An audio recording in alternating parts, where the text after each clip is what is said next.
Good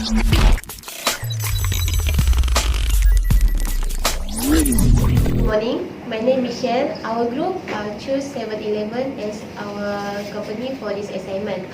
I will explain a little bit about the background of the 7-Eleven. In 2007, 7-Eleven is founded by J.C. Thompson as the Saltland Ice Company in Dallas, Texas. The company began by offering milk, egg, and bread on the weekend when the grocery store is closed. This idea satisfies the customer and increase the sale of the company. In Malaysia, 7-Eleven is the largest 24 hours convenience store and it achieved 1,000 mark in store. In 2009, 7-Eleven opened the opportunity for the local entrepreneurship through its unique franchising program. 7-Eleven also the first franchisor in the local market to offer existing profit market store for the franchise. Besides that, 7-Eleven also introduced fresh brew coffee and other hot beverage together with the package fresh food and bakery in 2019. It's convenient for the customer looking for the ready-to-eat foods. All the food set in the 7-Eleven is certificate halal and undergo strict quality control to ensure its cleanliness and freshness. Thus, bring the premier neighborhood convenience store community, including in the heart of 7-Eleven corporate society community network, a non-profit entity set up in community care, which is for the implementation of the 7-Eleven. Assalamualaikum, my name is Muhammad Shafiq and I will present on the liquidity ratio. So liquidity ratio consists of three ratio in the liquidity ratio that we want to measure, which is current ratio, quick ratio, and also cash ratio.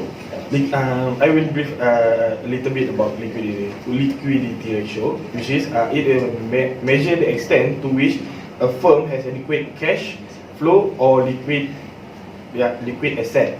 And a simple way to understand it is how the company manage their liquidity asset that easily converted to the cash. For current ratio, is whether is measure whether the company can have sufficient resources to pay its debt on its business cycle by comparing the current asset and the current liabilities.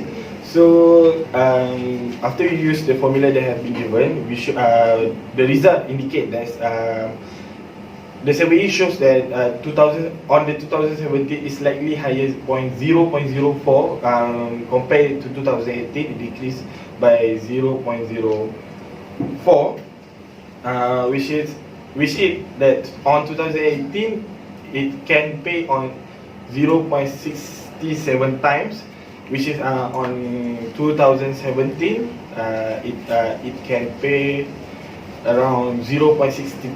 Okay, for the quick ratio, it represents the indicator for the firm to measure its short-term liquidity. It measures the ability of the firm to pay its to use its quick asset to pay its current liability. So after we've been used the formula that have been given for the quick ratio, we found that it's slightly decreased from year 2017 to 2018, which is show the difference between 0.006.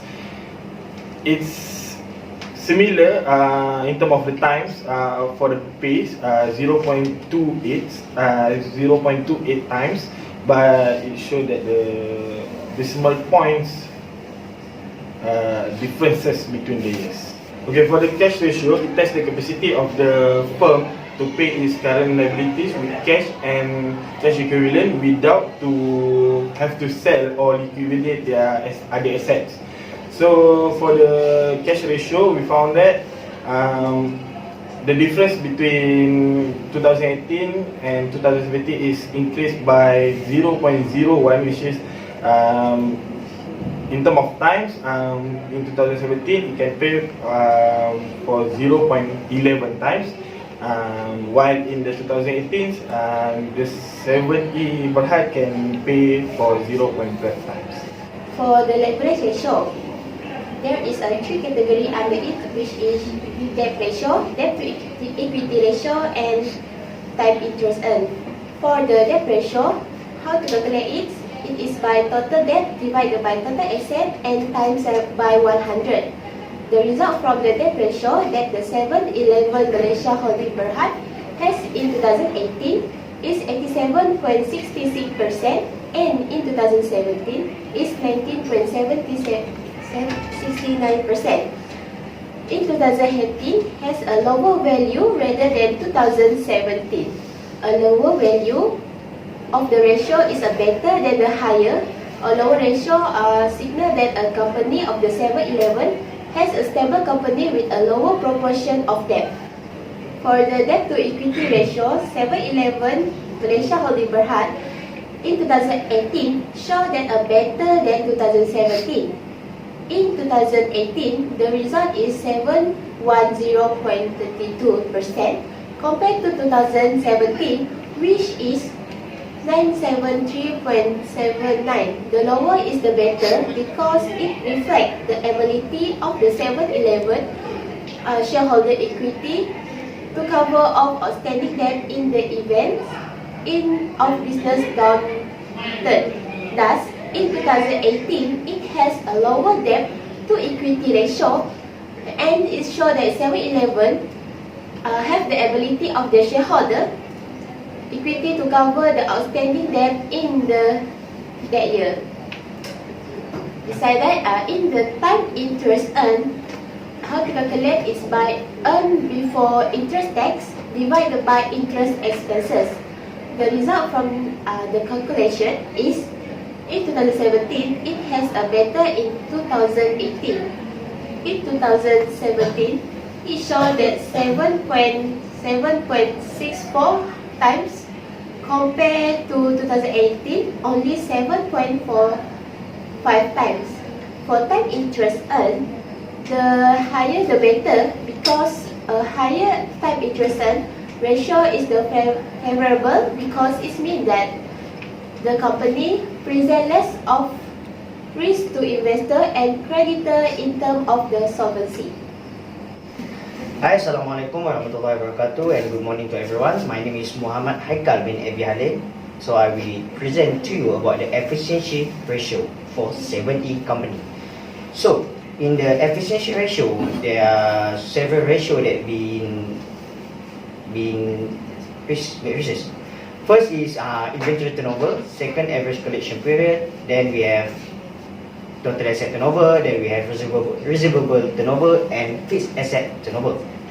So, efficiency ratio is usually used by the investors to get information about the business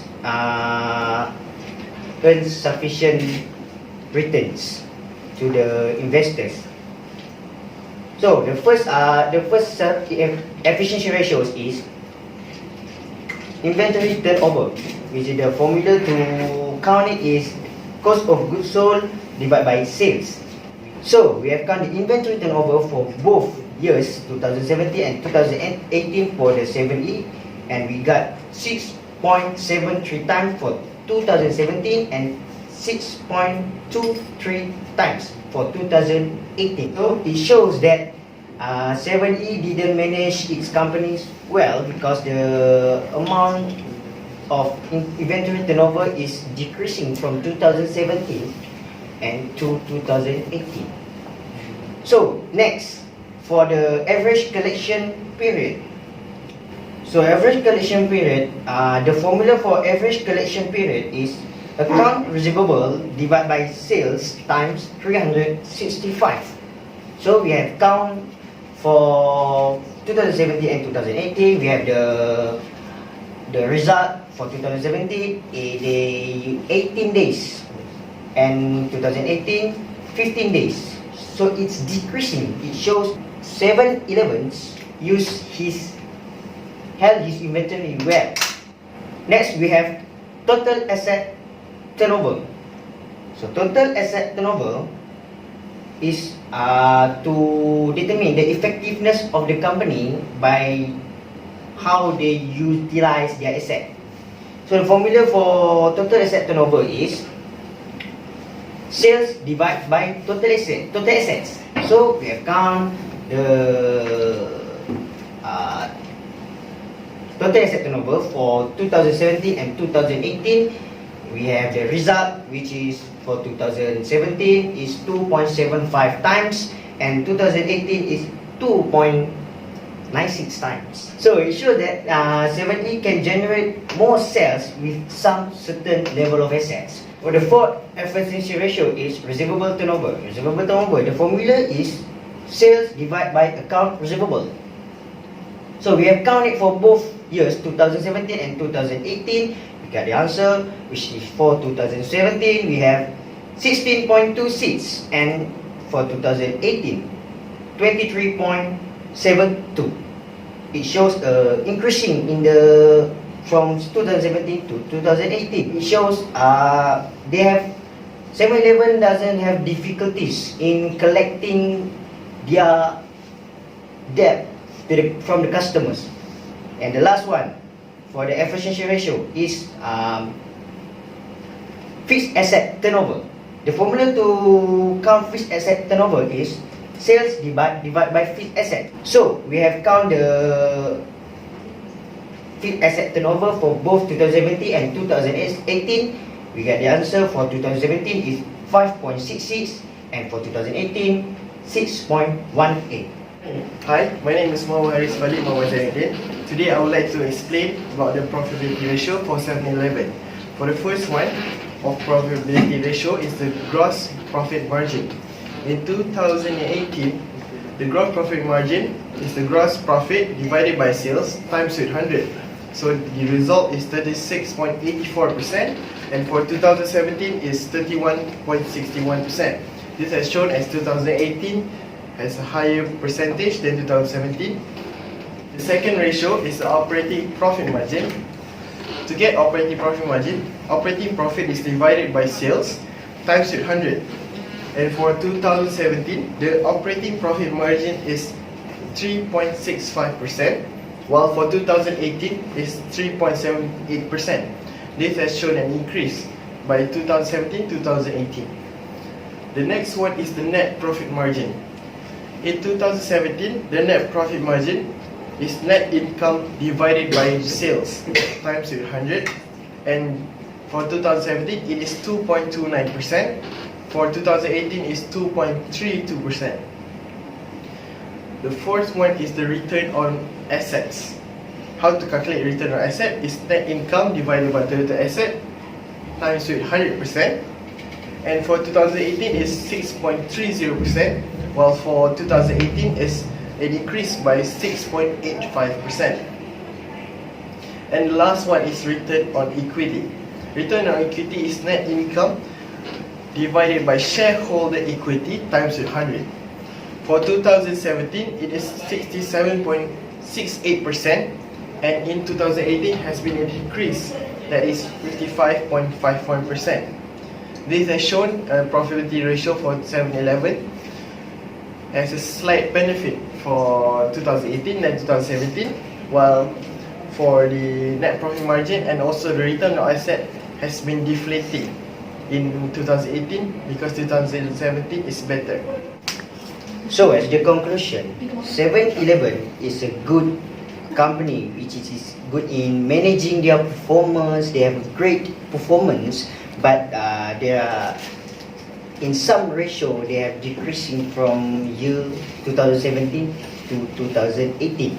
So we hope 7-Eleven can make an improvement or strategy to increase their performance by especially in the liquidity ratio, because liquidity ratio, all the ratio are decreasing from 2017 to 2018. So they must find a strategy to improve their liquidity ratio so that they can compete with the Speed Mart, Family Mart, and other company that exist in this world.